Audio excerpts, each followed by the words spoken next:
स्वागत आप सभी का सुपरफास्ट छत्तीसगढ़। आप देख रहे हैं छत्तीसगढ़ का नंबर 1 बुलेटिन और आपके साथ मैं हूं पुनीत। हिमाचल प्रदेश से रायपुर लौटे सीएम भूपेश बघेल मोरबी हादसे पर उन्होंने बयान दिया है।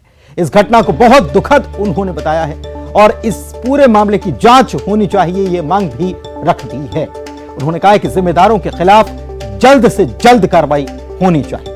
हिमाचल प्रदेश के दौरे पर गए हुए थे, रायपुर लौटे और जब मीडिया से उन्होंने बात की तो मोरबी हादसे का जब जिक्र आया तो उन्होंने इसे बेहद दुखद भी बताया और कहा कि इस मामले में दोषियों पर कड़ी कार्रवाई होना चाहिए, पूरी जांच होना चाहिए।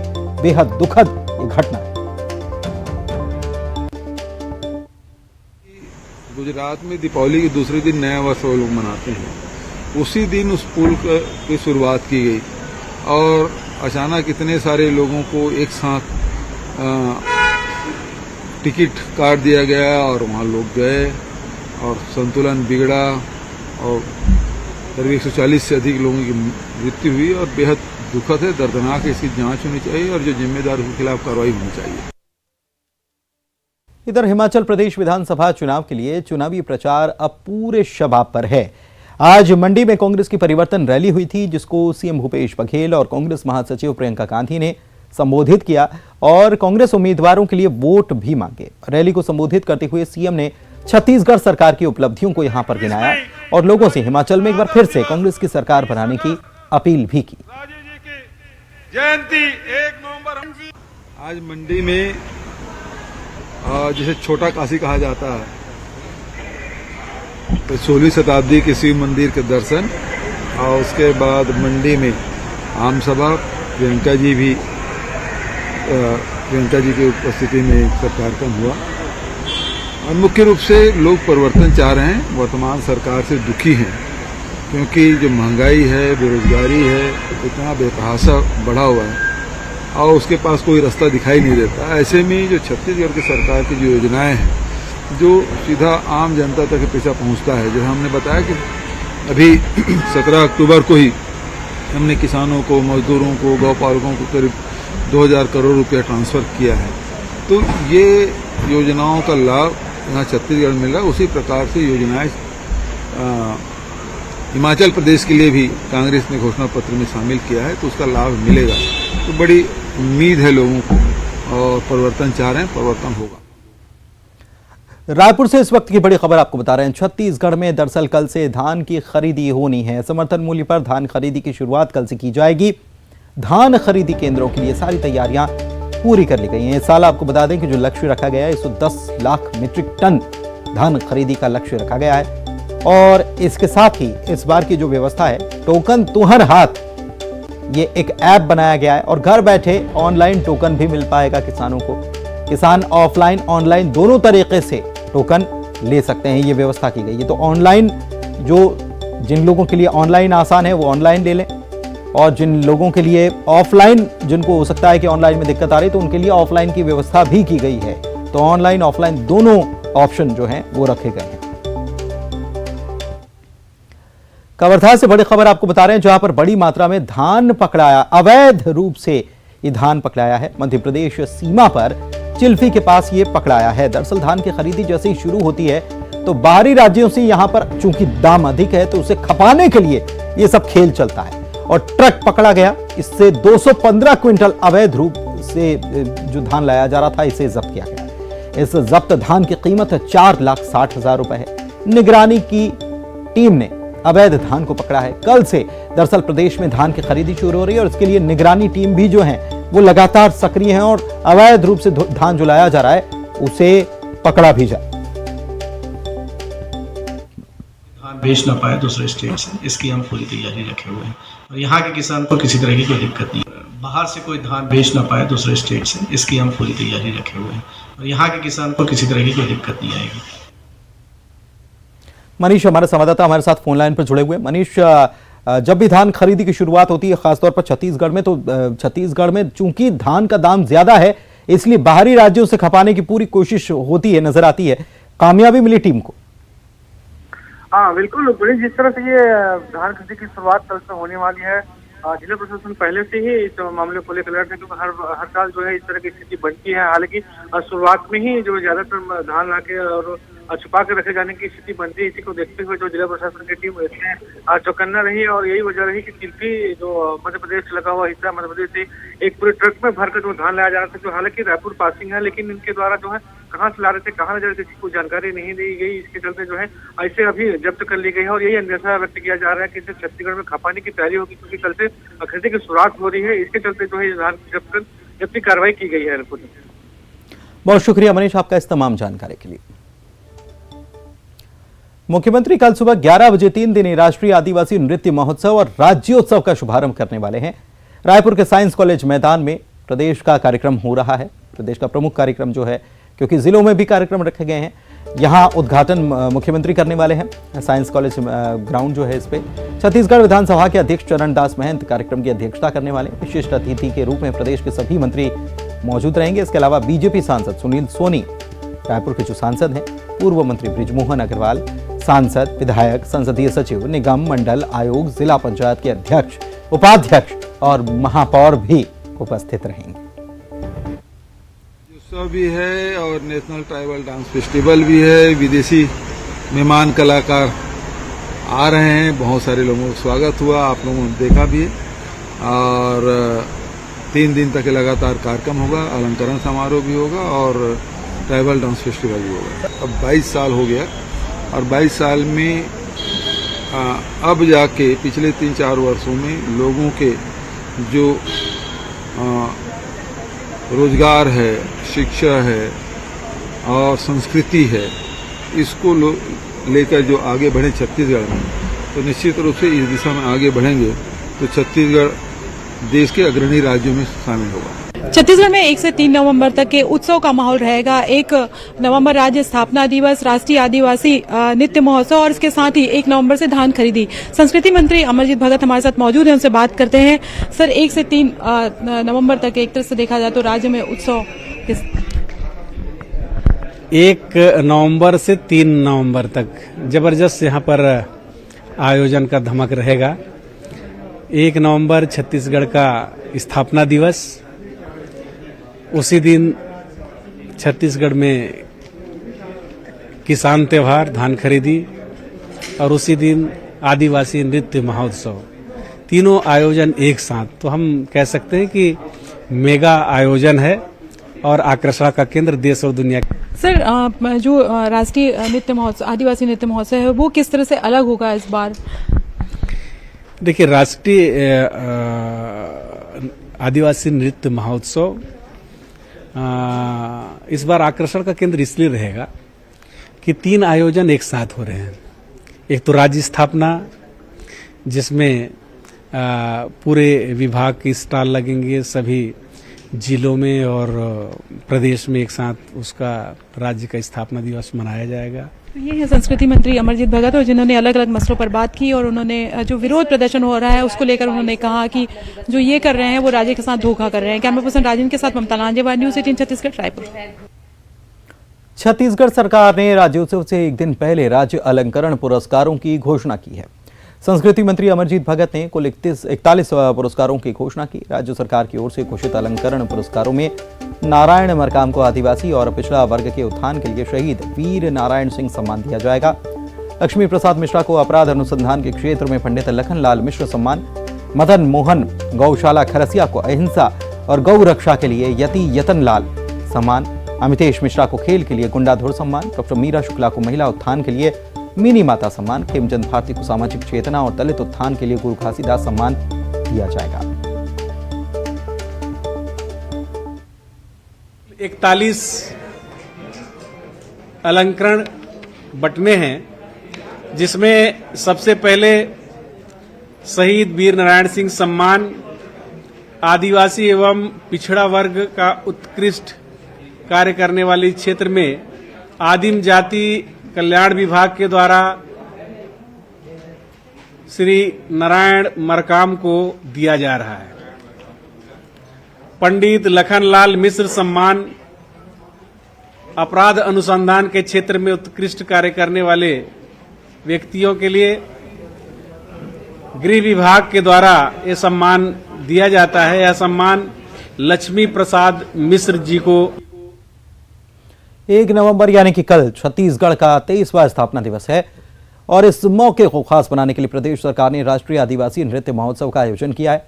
बीजेपी इस दिन को गौरव दिवस के रूप में मनाने का ऐलान कर चुकी है। बीजेपी कह रही है कि अटल जी की याद में इस दिन को गौरव दिवस के रूप में मनाया जाएगा, लेकिन इस पर कांग्रेस बीजेपी को निशाने पर ले रही है। आदिवासियों की खुशी बीजेपी वालों को पच नहीं रही, ये भी आरोप लगा दे रही है।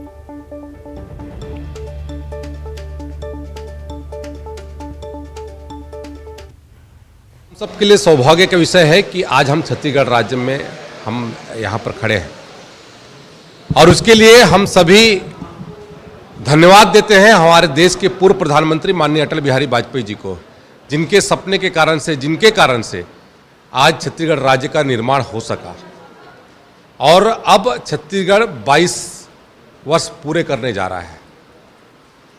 और भारतीय जनता पार्टी माननीय हमारे देश के पूर्व प्रधानमंत्री और भारत रत्न माननीय अटल बिहारी वाजपेयी जी को याद करते हुए एक गौरव दिवस के रूप में 1 तारीख को बनाएगा।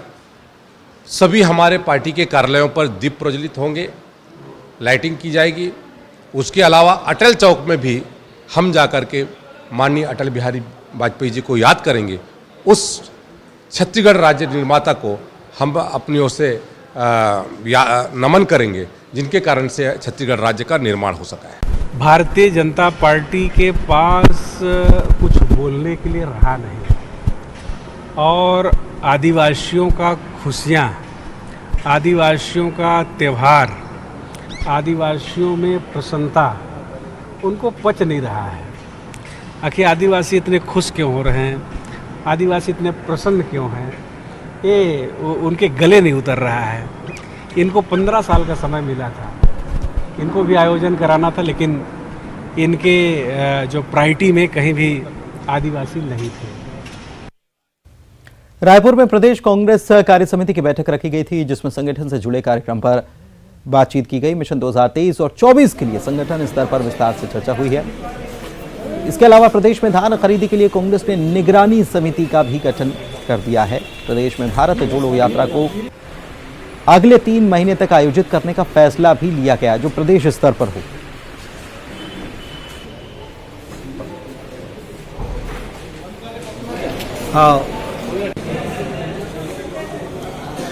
तो सभी सकारात्मक चर्चा हो रही है, लोग बाग अपनी बात कह रहे हैं, जिला अध्यक्षों की बात सुनी जा रही है, जो प्रभारी हैं उनकी बात हो रही है और इस तरह से आदान प्रदान करके एजेंडे पर महत्वपूर्ण डिस्कशन हुआ। बस्तर के बाद सरगुजा भी है, इधर महासमुंद साइड है, उधर भी है।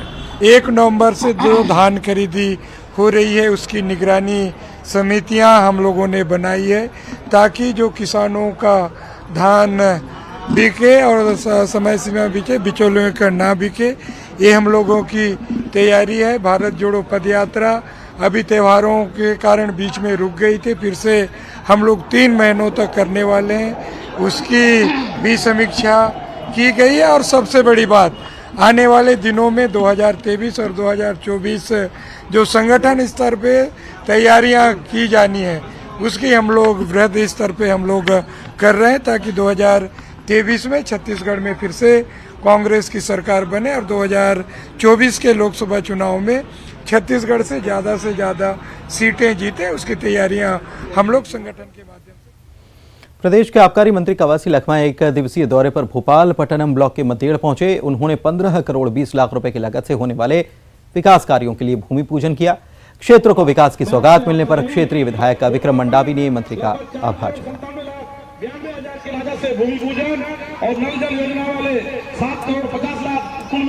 हमारा विक्रम मंडावी जी यहाँ के स्थानीय विधायक और पूरा प्रशासन मिलकर मेरे को बहुत खुशी हुआ है। इस सुदूर अंचल में एक विकास खंड में 15 करोड़ रुपया की जो भूमि पूजन हुआ है, छोटा छोटा सीसी रोड और देवगुड़ी हमारा मुख्यमंत्री की योजना है। माननीय भूपेश बघेल का गांव में सीसी रोड बनना है, देवगुड़ी बनना है गांव का विकास तभी होगा। तो उस तहत में 15 करोड़ रुपया भोपालपट्टनम को दिए हैं। आने वाला समय में भोपालपट्टनम को चुनाव में हम लोग बोले थे पट्टा देना है, उनको भी हम पूरा करेंगे। और साथ में बस्तर राज्य बदल रहा है। कांकेर के कड़मे गांव के घने जंगल में मुठभेड़ में सुरक्षा बलों ने 2 नक्सलियों को मार गिराया है। मुठभेड़ के बाद घटनास्थल से विस्फोटक भी बरामद किया गया। दोनों मारे गए नक्सलियों पर 8 लाख रुपए का इनाम था। बस्तर आईजीपी सुंदर राज के मुताबिक मारे गए दोनों नक्सलियों में एक की पहचान डीवीसी सदस्य दर्शन पट्टा के रूप में हुई है। दर्शन पट्टा प्रतापपुर एरिया कमेटी का सदस्य था और उत्तर बस्तर डिविजनल कमेटी का मेंबर भी था। दर्शन पट्टा के ऊपर 8 लाख रुपए का इनाम रखा गया था। दूसरे नक्सली की पहचान नागेश सलाम के रूप में हुई है। स्मॉल एक्शन टीम का यह कमांडर हुआ करता था। इसके ऊपर भी 8 लाख रुपए का इनाम घोषित था। दोनों नक्सलियों के मारे जाने को पुलिस बड़ी उपलब्धि मान रही है। दर्शन पट्टा के मारे जाने से उत्तर बस्तर में नक्सलियों की कमर टूट गई है। मुठभेड़ के बाद इलाके में सर्चिंग अभियान भी जारी है। यह भी कहा जा रहा है कि नक्सलियों को और भी नुकसान उठाना पड़ा है। जो कि प्रतापपुर एरिया कमेटी का सचिव था एवं इस इलाके में उसकी काफ़ी पकड़ थी। संगठन नक्सली संगठन को मजबूत करने में उसका एक बड़ा हाथ रहा है और इलाके में काफ़ी दहशत भी उसका था। लोगों के बीच काफ़ी दहशत फैला करके रखा हुआ था। तो हमारा विश्वास है कि ये जो मुठभेड़ हुई है और जो सफलता मिली है, इसके बाद इस जो प्रतापपुर एरिया कमेटी उसके प्रभाव वाला इलाका है वहाँ पे संगठन काफ़ी कमज़ोर होगा और इस घटना से सबक लेकर के बाकी जो लोग मुख्य धारा से भटक गए हैं वो भी आत्मसमर्पण करेंगे और मुख्य धारा से जुड़ेंगे। डीआरजी, बीएसएफ एवं जिला पुलिस बल का टीम ऑपरेशन के लिए रवाना किए गए थे। ऑपरेशन के दौरान आज सुबह करीबन 3 बजे डीआरजी टीम और माओवादियों के बीच मुठभेड़ हुई। मुठभेड़ के पश्चात सर्चिंग के दौरान 2 माओवादियों का डेड बॉडी बरामद की गई थे। प्राथमिक तौर पर उसका शिनाख्त थी डीवीसी मेंबर दर्शन पद्दा, प्रतापपुर एरिया कमेटी के सचिव एवं एक जागेश सलाम नॉर्थ बस्तर डिवीजन कमेटी का स्मॉल एक्शन टीम मेंबर के रूप में भी हुआ है। इसका डिटेल शिनाख्ती की कार्रवाई भी आगे जो विधि अनुसार।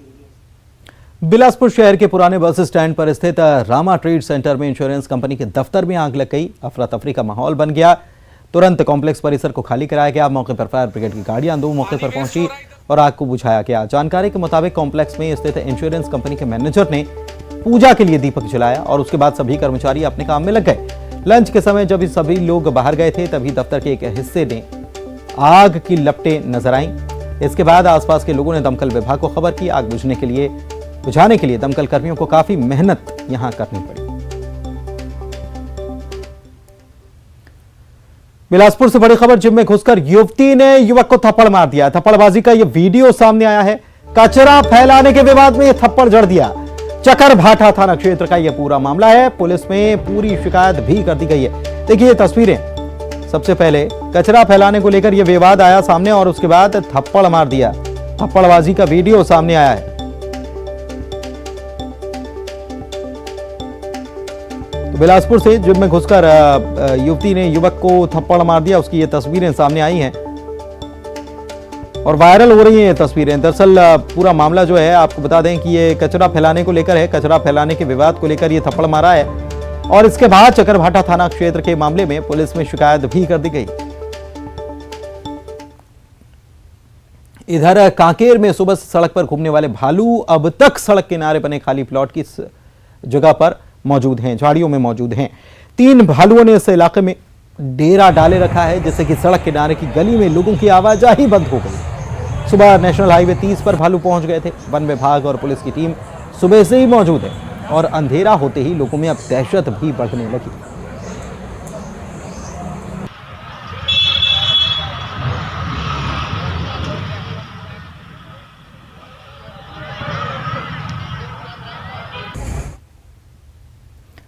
हिमाचल प्रदेश के मंडी में कांग्रेस की परिवर्तन रैली। सीएम